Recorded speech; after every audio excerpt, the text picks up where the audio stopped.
tardes, buenas noches o buenos días, depende de donde tú estés y nos escuches. Soy María José Segura y os doy la bienvenida a El Presente se llama Mujer, el magazine más disruptivo del momento, de mujeres para mujeres. Y hoy nos acompaña, tenemos un temazo brutal, que además no habíamos tocado nunca, o sea que tenemos una gran suerte por tener aquí a nuestra invitada. Ella es Gemma Chacón, doctora en Prehistoria Convención Europea, título obtenido mediante un programa internacional de cotutoría entre la Universidad Rovira y Virgili y el Museo Nacional de Historia Natural. Especialista en Paleolítico Medio y en las poblaciones neandertales. Su investigación se centra en el estudio de las herramientas de piedra, los procesos de talla y la organización social de los grupos humanos prehistóricos. Su trabajo combina análisis tecnológicos, reconstrucción de comportamientos sociales, arqueología experimental y técnicas avanzadas de análisis morfométrico en 3D para comprender cómo vivían y se organizaban las comunidades neandertales en el suroeste de Europa. Y además desarrolla investigaciones de alta resolución sobre yacimientos arqueológicos, aportando nuevas perspectivas sobre la dinámica social y la tecnología de las poblaciones humanas del Paleolítico Medio. Bienvenida, Gemma Chacón. Hola, María José, muchas gracias. Gracias a ti por venir aquí y conseguir agendar, porque madre mía lo que nos ha costado agendar, ¿eh? Un poco sí, un poco. Un poquito sí, un poquito. Un poquito, sí, sí. Yo sé que viajas mucho, viajas por medio mundo. Sí, donde tenemos los proyectos, normalmente sí, por el trabajo de campo y los congresos y demás viajamos bastante, sí, sí. Bueno, pues vamos a hacer una primera pregunta, porque yo quiero que nuestros oyentes entiendan y nos cuentes tú qué es exactamente la arqueología y qué estudia, porque estudia la historia de nuestros antepasados. La arqueología lo que hace es estudiar, o sea, reconstruir nuestro pasado. Reconstruir nuestro pasado. Reconstruir nuestro pasado para entender de dónde venimos, pero también para ayudar y aportar datos para nuestro futuro. Bien. ¿Y cómo llegas a ese estudio? ¿Cómo llegó la arqueología?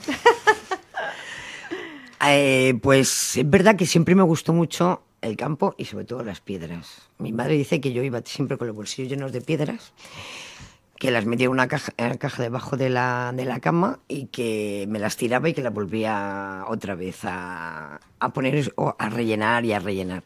Y es verdad que siempre tuve mucho interés en el pasado, siempre desde cuando estábamos en el colegio. Yo soy de la época de GB y que aquello eran 2 páginas en el libro. Siempre tenía ese interés por de dónde veníamos, cómo éramos.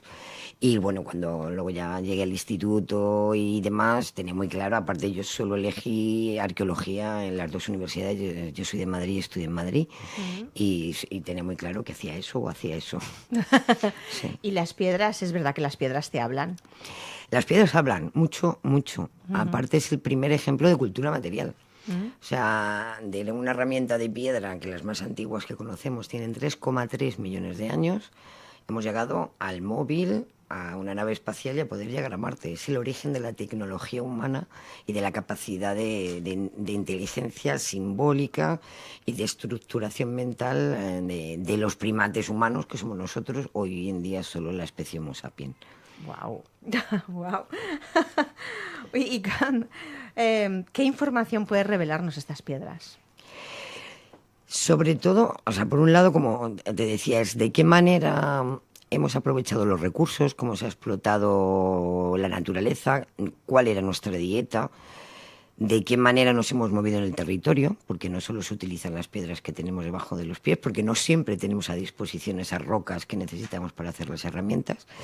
O sea que aporta muchísima información también a nivel cognitivo, porque hacer una herramienta de piedra no es coger dos piedras y darles golpes, no, necesita tener un esquema mental en la cabeza de lo que tú quieres obtener de esa piedra. O sea que implica muchísima más información de lo que pensamos. ¿Y qué hemos aprendido en estos últimos años sobre la inteligencia y capacidades técnicas de los neandertales? Pues los últimos años han sido muy importantes porque durante la primera los neandertales siempre se equiparaban a primates como los chimpancés y se pensaban que eran nuestros primos, que eran tontos, la manera de representarlos.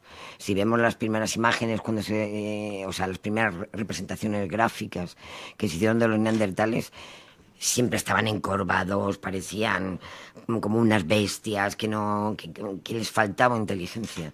Y lo que hemos visto en los últimos, sobre todo 20 años, es que los comportamientos de los neandertales y los nuestros, ya la especie de Homo sapiens, son muy, muy, muy similares.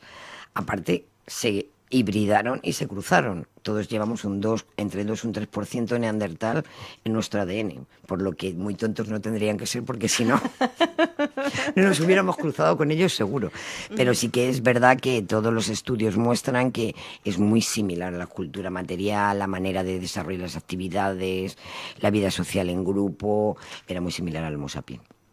Fíjate que cuando vas en cambio en la historia, las películas, ¿no? El Sí, cine, sí. ¿no? Porque el cine al final también abre mucho la mente a mucha gente, A pero veces fastidia. a veces Sí. nos fastidia, exacto. ¿Qué mitos tenemos con ellos? ¿Qué mitos tenemos sobre los neandertales, ¿no? Porque Sí, es lo que te comentaba. Siempre se han tenido como el primo tonto. El primo tonto, el que iba por detrás, el que no sabía hacerlo todo y que tuvimos que llegar nosotros para poder desarrollar la cultura y avanzar en la tecnología e inventarlo todo. Y no, o sea, es la base de un intercambio cultural entre neandertales y sapiens. Aparte ahora sabemos que en ese momento también había otras poblaciones, como los denisovianos. Son diferentes grupos humanos que conviven al mismo tiempo y que al final unos perduran y otros se extinguen. bueno, en este caso, realmente, como bien dices, no podían ser tan tontos ni mucho menos, porque han ido evolucionando y gracias a ellos estamos aquí también nosotros. Sí. Correcto, ¿no? Porque claro, sin embargo, los dinosaurios al final sí que se extinguieron. Lo que sabemos ahora cada día más, y sobre todo gracias a los estudios genéticos, es que realmente no ha habido una extinción de esas poblaciones, sino que ha habido una asimilación.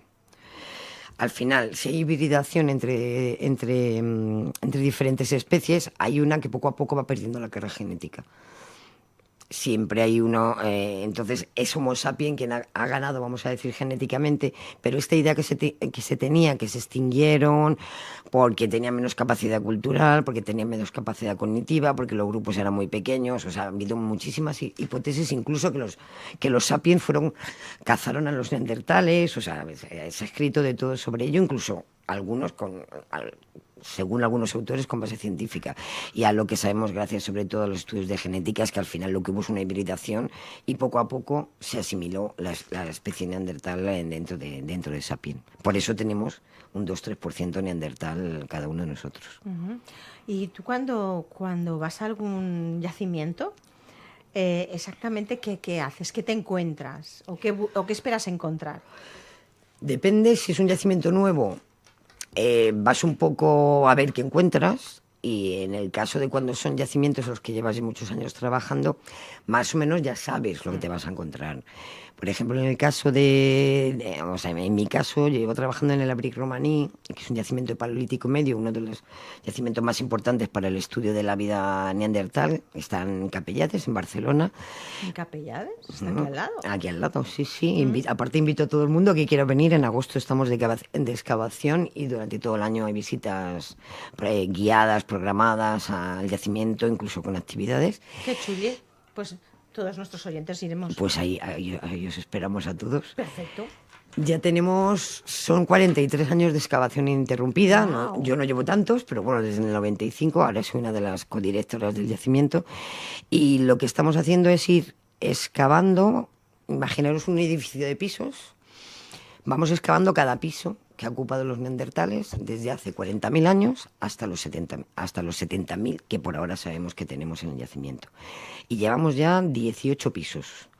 Aparte excavamos toda la superficie, no hacemos un sondeo y bajamos para saber qué pasa en el baño, en la cocina o en el comedor, sino que sabemos qué hacían exactamente durante su vida a lo largo de ese periodo de tiempo. Por lo que es verdad que es un yacimiento muy importante y tiene un grado de conservación excepcional, pero tenemos datos como instantáneas de lo que ha sido la vida neandertal durante 30.000 años. ¿Qué encontramos? Que encontramos todos los restos de comida, de estructuración del espacio, las áreas de dormitorio, los fuegos para calentarse, los fuegos para realizar la comida, las herramientas, los restos de madera, también las herramientas de madera, porque también utilizaban la madera. La madera ha sido la primera herramienta, lo que pasa es que se conserva menos que el registro lítico. O sea que encontramos un poco restos de cada uno, como el puzzle para poder reconstruir cómo ha sido la vida, el día a día de estas poblaciones humanas. Y esas emociones cuando estás descubriendo todo esto y estás excavando y estás sacando todos estos restos, ¿qué sientes? Pues yo tengo que reconocer que llevo desde el año 92 en el mundo de la arqueología y yo me sigo emocionando igual. O sea, cada vez que estás en el campo, cualquier cosa es como... A veces es muy divertido con los estudiantes porque piensan que has encontrado, no sé, un cráneo de Neandertal y tú dices, mira, has visto, mira este carbón y nada, mira este trozo de madera.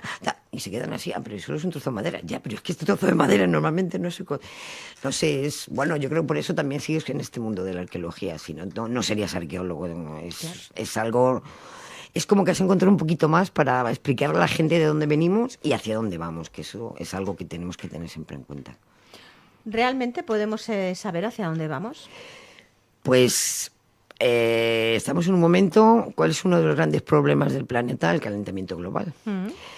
Todos los estudios que vemos en los medios de comunicación que nos dicen que se han hecho estudios de modelización, que de aquí sabemos que los cambios climáticos han sido así y que de aquí a no sé cuántos años bajará la temperatura, todas las informaciones vienen de sondeos en sedimentos antiguos y los datos que aportamos desde los yacimientos son muy importantes.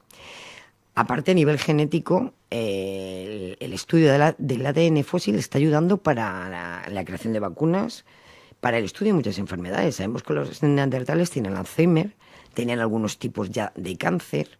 ¿Ah, sí?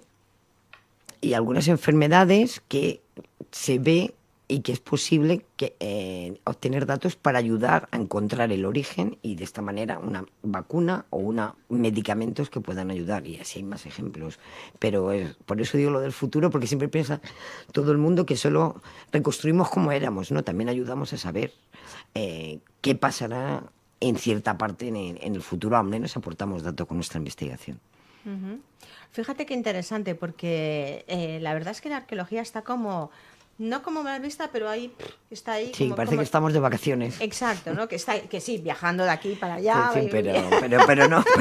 Pero hay mucho trabajo detrás, sí. No solo las excavaciones, sino porque eso al final es una parte pequeña de nuestro trabajo. Luego es todo el proceso de estudio, análisis, sobre todo el trabajo interdisciplinar. Algo que ha cambiado mucho en la arqueología es que mis piedras no me van a contar todo si no trabajo con la gente que estudia los animales que se han consumido y los geólogos que me dicen que este sedimento es así y la gente que estudia los vegetales. O sea, el conectar todos los datos es lo que nos permite tener una imagen instantánea de cómo era el pasado. Solos no podemos aportar una parte de la información, pero no esta visión realmente de reconstruir el pasado. Oh, qué interesante. ¿Qué retos se enfrenta hoy la investigación arqueológica en Europa? El reto más importante es conseguir financiación. Bueno, lo de siempre.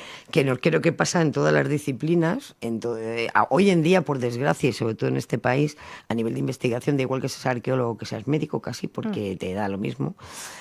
Y el mayor reto es, vamos a decir, para poder seguir desarrollando todos los estudios es el económico. Pero bueno, como siempre hemos aprendido a trabajar con poca financiación, no paramos. O sea, no paramos. Y es verdad que, por ejemplo, incluso la pandemia, en el caso, por ejemplo, de los yacimientos los que nosotros trabajamos desde mi institución, desde el IPES de Tarragona, ni siquiera paramos en la pandemia y continuamos. Y ahora, sobre todo, es la aplicación de nuevas metodologías para que vayamos todavía más lejos. Es muy fácil explicar cómo vivían los romanos, porque lo vemos. Estamos viendo las estructuras y está escrito. Podemos ir a los textos antiguos y saber que, por ejemplo, yo que vivo en Tarragona, pues que Tarragona fue fundada por Escipión. Pero claro, la gente llega a un yacimiento paleolítico y mira y dice, qué bonito, pero ya está. Entonces, claro, durante muchos años había esa guerra de que hacíamos ciencia ficción Y es verdad que eso lo que ha hecho es que la prehistoria y los estudios de evolución humanos hayan sido siempre muy interdisciplinarios, trabajando con disciplinas, pero completamente dispares. O sea, estamos trabajando con médicos, estamos trabajando con astrofísicos para poder calcular con químicos, para poder calcular las fechas de los yacimientos, para poder saber si quedan restos de comida en los sedimentos de los yacimientos, lo que es la tierra en donde encontramos. Entonces, nos ha permitido aplicar métodos que otra gente no ha aplicado para poder llegar más lejos. Y ahora ese reto es continuar con estos estudios de alta resolución para poder cada vez ir afinando más este gran paquete, que son muchos millones de años, porque al final Homo sapiens y nosotros somos 3 segundos del reloj, si cogemos un reloj, pero cada vez estamos aportando más datos. Uh-huh. Aquí es donde entra la tecnología 3D. El 3D nos está ayudando en todo, ya tanto para el estudio de los restos, como por ejemplo tenemos que pensar que los restos fósiles no se pueden manipular como queremos. Claro. Hay que restaurarlos, tienen que estar conservados y no podemos tenerlos siempre, como digo yo, toqueteando, por mucho que siempre en las imágenes de la televisión salimos con los guantes y demás, porque no se puede estudiar. Y aparte muchos de los restos, en el caso, por ejemplo, que tenemos proyectos en el extranjero, tú no puedes traer los restos, llevarlos, traerlos. Entonces está permitiendo también el poder compartir datos en abierto de todos estos fósiles en la comunidad científica y también para el gran público a nivel de internet, de bases de datos en abierto. Permite el estudio a otros investigadores que no pueden venir o que no podemos estar todo el día, necesito tales datos de este yacimiento. Y luego también a nivel de reproducción de copias para poder tener en museos, de tener intercambio con diferentes y que haya fósiles, ya sean herramientas de piedra, restos humanos o restos de fauna en cualquier parte del mundo de tus yacimientos también es mucho más fácil. O sea que permite una difusión, aparte del estudio, a nivel de sociedad permite una difusión muy grande de todos los descubrimientos que se hacen en cualquier parte del mundo. Qué bueno, qué interesante. Además, en todo eso podéis consultar cualquier dato en cualquier parte del mundo. Normalmente ahora hay muchísimos proyectos. Nosotros tenemos uno desde el IPES, por ejemplo, con las colecciones de referencia de animales. Uh-huh. Pero normalmente, incluso los museos, aparte de las visitas virtuales, también ahora se pueden ver ciertos objetos, las visitas en 360 grados que vemos mucho por internet también se pueden hacer con objetos aislados. Ya no solo la visita de los yacimientos, o sea que está ayudando muchísimo en muchos aspectos. Uh-huh. ¿Y puede la arqueología detectar emociones humanas del pasado? Por ejemplo, el cuidado, la solidaridad, o el miedo, o el duelo. Sí, y tenemos, detectar. Sí, sabemos que el cuidado de los miembros del grupo era muy importante. ¿Sí? Los cazadores-recolectores, si tú no cuidas de tu grupo y todo el grupo cuida de ti, tu grupo desaparece. Normalmente eran grupos familiares de entre 12 y 20 personas que incluían todos los grupos de edad, los abuelos, los padres, los nietos, los hijos. De esta manera, si alguien fallaba, tus actividades de subsistencia fallaban. Por lo que el cuidado lo tenemos registrado desde hace 1,5 millones de años. En el yacimiento de Manisi, en Georgia, se encontró un cráneo completo de Homo georgicus que no tenía ningún diente. Nada, ni arriba ni abajo. Y había muerto, para la época, en torno a 40 años, ya era ser un abuelo, y alguien le ha tenido o que masticar o ayudarle a poder digerir. Tenemos otros ejemplos también de cuidado, de heridas. Incluso hace 2 o 3 semanas, por ejemplo, salió un estudio que es el primer ejemplo de una actividad dentista en neandertales. Wow. O sea, una infección muy grande, perforaron con una herramienta de piedra para poder quitar la infección. O sea que hay un cuidado que empieza mucho antes de lo que nosotros pensamos. De ahí también lo que decíamos de neandertales y otras especies, que la complejidad humana es mucho más grande de lo que pensamos antes de nosotros Homo sapiens. Sí que es verdad. ¿Los neandertales desaparecieron o una parte de ellos sigue viviendo entre nosotros? Pues como te decías, vive, una parte de ellos sigue entre nosotros. Este 2-3% que hay, ahora llevamos unos años que ha sido mucho la moda de me voy a hacer el análisis genético, a ver de dónde vengo y a ver Es verdad. cuánto ADN neandertal tengo. Mm. Y es lo que, bueno, también estas bases de datos han ayudado a saber que sí, que parece, cada día está, o sea, y ahora ya confirmado que hay una asimilación más que una extinción.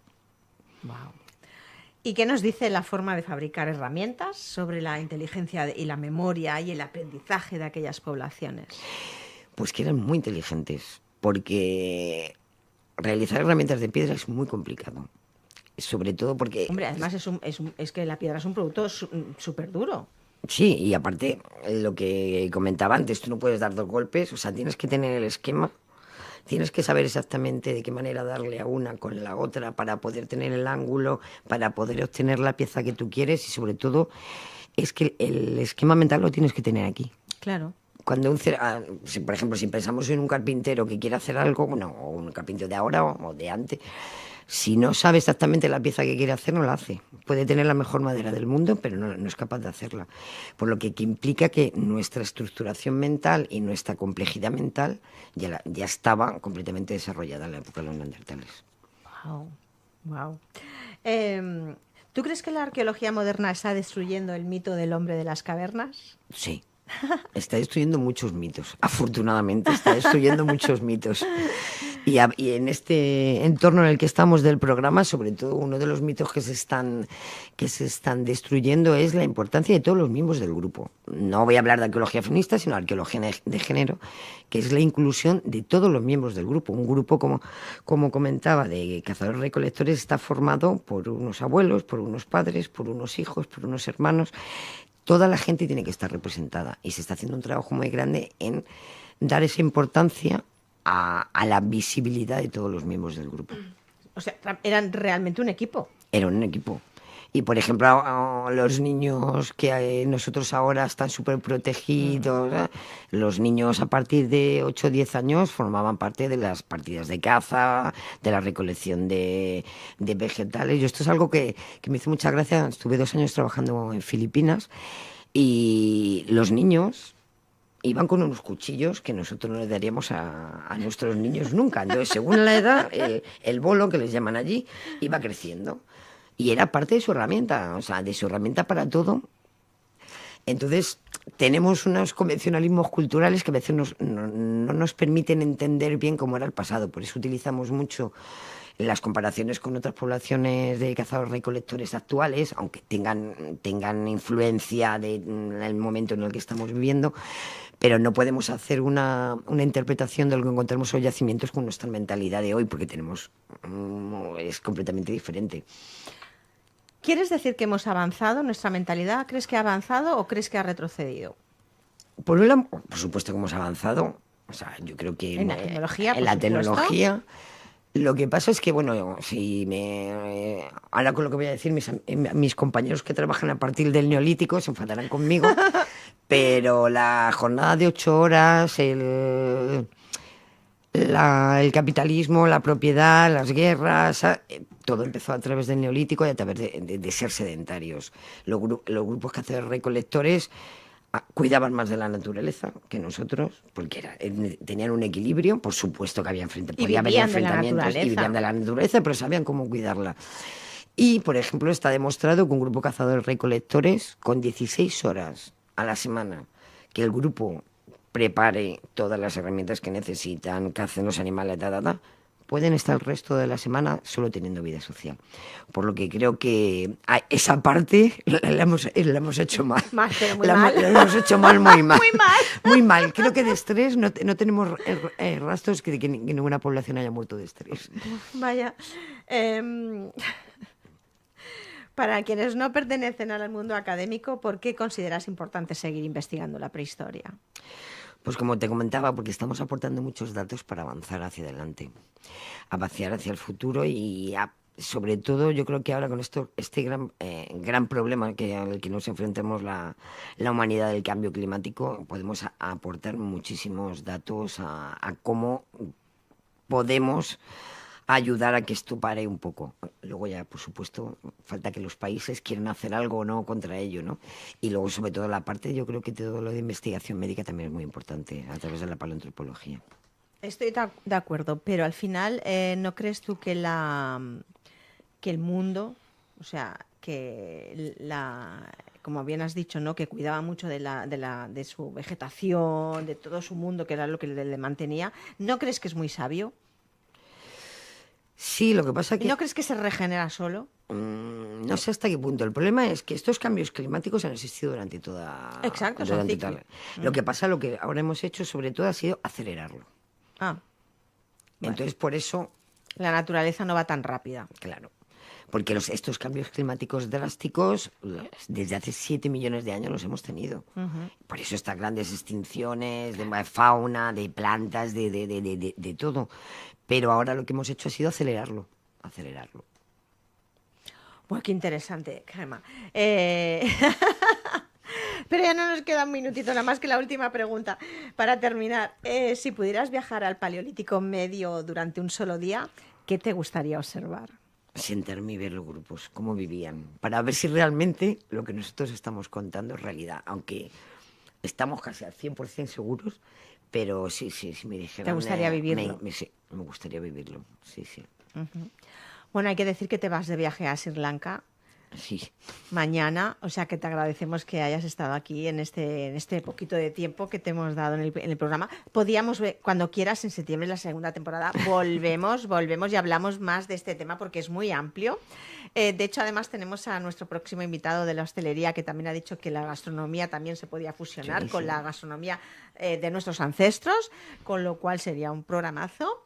Os invito a los dos para la siguiente temporada. Aquí estaré si me vuelves a llamar. Muchas gracias. Muchísimas gracias a ti, que tengas un viaje excelente y ya nos contarás cómo te ha ido Sri Lanka. La próxima vez nos avisas que nosotros vamos y te llevamos las maletitas. Sí, sin problema. Muchas gracias. No, tomo nota también, Gracias. Pues muchas gracias. Nos vamos unos minutitos y cambiamos de registro.